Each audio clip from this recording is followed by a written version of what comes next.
Come spend a day with me as a freelancer here in Bangkok.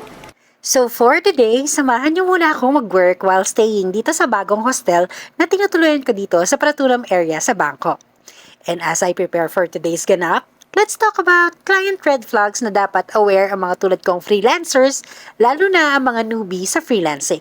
So for this video, let me just talk about the 3 most common client red flags. Number 1. If they ask you to work for free samples. Kapag may client na humihingi ng libreng sample bago ka i-hire, magduda ka na. Madalas, ginagamit lang nila ito para makakuha ng libreng trabaho and not actually hire you. Number 2, unrealistic expectations. Kapag ang client ay may sobrang taas na expectations na hindi tugma sa budget o timeline, red flag yan. Mahirap makipagtrabaho sa ganitong klaseng client. And number 3, late o hindi nagbabayad. So kapag ang client ay laging late magbayad o hindi tumutupad sa usapan tungkol sa bayad, malaking red flag yan. Siguraduhin mong may malinaw na kontrata at payment terms bago ka magsimula, alright? So I hope matandaan mo yung mga client red flags na yan ha. Anyway, mabalik tayo. Since tapos na ako mag-work, samahan niyo naman akong i-meet yung sister and nephew ko.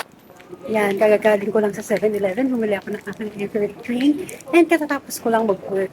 So right now, naglalakad ako, and imimit ko naman yung sister ko and pamangkin ko. At dahil medyo malayo-layo ang nilakad ko, nagutom ako ng bongga. Kaya di na ako nakapag-video nung lunch namin. Kaya itong dessert na lang ang nakuhanan ko ng video.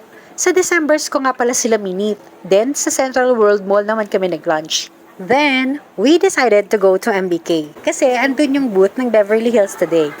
Medyo napashopping nga ng very light kasi ang ganda naman talaga ng quality ng Beverly Hills polo shirts. And of course, pili na rin ng sister ko yung mga pasabay sa kanya.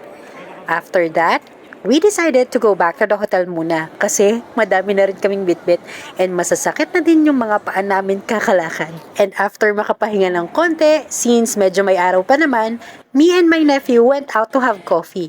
Pumunta naman kami sa Cassette Coffee na located sa Siam Square. So that's all for this video.